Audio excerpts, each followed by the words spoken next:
Shiva Karthikeyan starrer are Ravi Kumar द्वारा निर्देशित movie Ayalaan या एलियन। फ्रेंड्स, तमिल मूवी है, अच्छी मूवी है या बुरी मूवी है ये आप खुद डिसाइड कीजिए। मैं इसके गुड पॉइंट्स और बैड पॉइंट्स आपके सामने रख देता हूँ। अगर बात करें स्टोरी की तो स्टोरी में बहुत वीक पॉइंट्स हैं। होता क्या है कि एक एलियन आता है अर्थ पर जिसका कोई मकसद ही नहीं है, या मकसद है तो ज़बरदस्ती बनाया हुआ मकसद है। जब एलियंस आपस में मीटिंग कर रहे हैं तो इतना बोर कर रहे हैं वो लोग, बिना मतलब की बातें कर रहे हैं। उन्होंने मीटिंग की कि भाई अर्थ पर लोग जो है गड्ढा कर रहे हैं और ये खनन वगैरह ये चल रहा है, तो वो एक दिन इतना गड्ढा कर देंगे कि कोर तक पहुंच जाएंगे, फिर वहाँ से जहरीली गैसें निकलेंगी तो और नुकसान होंगे लोगों के। तो उनमें से कहा कि अर्थ पर हम तो कोई जा नहीं सकते, तो एक उनमें से जो था उन्होंने कहा ये जा सकता है, बट क्यों जा सकता है ये भी उन्होंने नहीं बताया।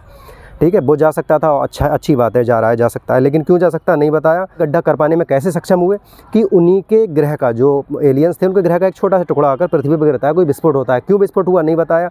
जब वो यहाँ पर आके गिरा उससे वो गड्ढा कर रहे हैं, उसका यूज़ करके उन्होंने गड्ढा कर लिया, तो वो उसे लेने वापस आता है कि बहुत ज़रूरी है। क्यों ज़रूरी है? अगर तुम्हारे अर्थ का एक या तुम्हारे ग्रह का एक छोटा सा टुकड़ा अगर आके गिर जाता है यहाँ पर, तो क्या तुम्हारा क्या बिगड़ रहा है उसमें। तो वो सारी बातें अटपटी सी थी, कुछ सेंस था नहीं, कोई सर पैर था नहीं, बिना मतलब में ऐसा लग रहा था बेवकूफ़ बना रहे हैं। मगर चलो वो भी हम हज़म कर लेते हैं। स्टोरी में इतनी वीकनेस दिखाई है कि वहाँ पर जो टेक्नोलॉजी दिखाई थी उनकी, स्पेसशिप जो था उससे अगर कोई टकराता है स्पेसशिप से तो वो विजिबल हो जाता है, वो इनविजिबल करके जाता है, एलियन की कोई देख ना ले। उससे जैसे ही टकराता है वो तो वो विजिबल हो जाता है, सबके सामने आ जाता है। फिर क्या दिखाया कि विलेन जो है वो कह रहे थे कि भाई ये तो बहुत ख़तरनाक स्पेसशिप है, हम तो इसको खोल भी नहीं सकते। तो खोल नहीं सकते तो तुम अपनी लैब तक अपनी फैक्ट्री में ले गए, उसे चारों तरफ से ढक दिया, उसे बंद कर लिया। जब चला नहीं पा रहा है, अंदर नहीं जा पा रहा है, तो उसे उठा के तुम अपने लैब में कैसे ले गए स्पेसशिप को।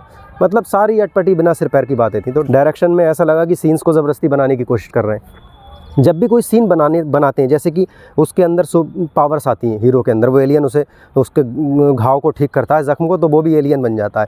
दूसरे जो एलियन डिटेक्टर्स थे वो हीरो को भी एलियन डिटेक्ट करने लगते हैं। उसने उसका ज़ख्म ठीक किया तो वो एलियन कैसे बन गया। चलो भाई, इस बात को भी हम हज़म जैसे तैसे कर लेते हैं। इतना शो ऑफ, अगर वो सुपर पावर आ रही है उसके पास, कोई नहीं, अच्छी बात है सुपर पावर आ रही है, लेकिन उसको तुरंत ही दिखाना है कि भाई विलेन आ गए और गुंडे लोग आ गए, उनसे लड़के उसे अपनी पावर्स को इकट्ठा करना है, पावर शो करना है, फिर उस पर टेस्ट करना है, जो कि घिसी पिटी स्टोरीज चलती हैं उनमें सब में चलता है। तो वही उसमें शो कर रहे थे लगातार। इंडिया में बॉलीवुड में ऐसी मूवी बन पाना BFX के हिसाब से बहुत मुश्किल बात है। सालों पहले रॉवन देखी गई थी, उसमें ऐसे BFX यूज़ किए गए थे। अभी जो हाल फिलहाल में मूवी आई हैं उनमें किसी में ऐसा BFX देखने को मिला नहीं है। ये तमिल मूवी है, तमिल मूवी के हिसाब से शायद ही ऐसे BFX यूज़ किए गए हों। तो BFX अगर देखने जाना है जा सकते हैं। स्टोरी बोर है।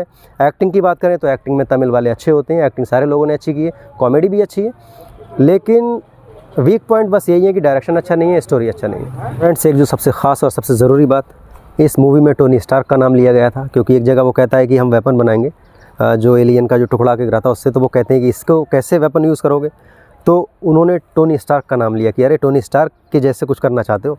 तो वो मेरे को थोड़ा सा अच्छा लगा, एकदम गूज़बम्प्स से आए कि अरे एवेंजर्स का कुछ दिखा रहे हैं। और कुछ बेसिर पैर की बातें ऐसी थी कि जैसे कि जो विलेन था तो वो भी DNA उसका लेके अपने अंदर इंजेक्ट करता है, उसका ब्लड वगैरह, तो उससे वो भी इतना पावरफुल हो जाता है कि फिर एलियन ही उसके सामने नहीं टिक पा रहा। मतलब एलियन की पावर ली, उसका ज़रा सा उसका अंश लिया अपने अंदर, और इतना पावरफुल हो गया कि एलियन तो एलियन, फिर एलियन बना, हीरो भी उसके सामने नहीं टिक रहा, वो दोनों को धो रहा है ज़बरदस्त करके।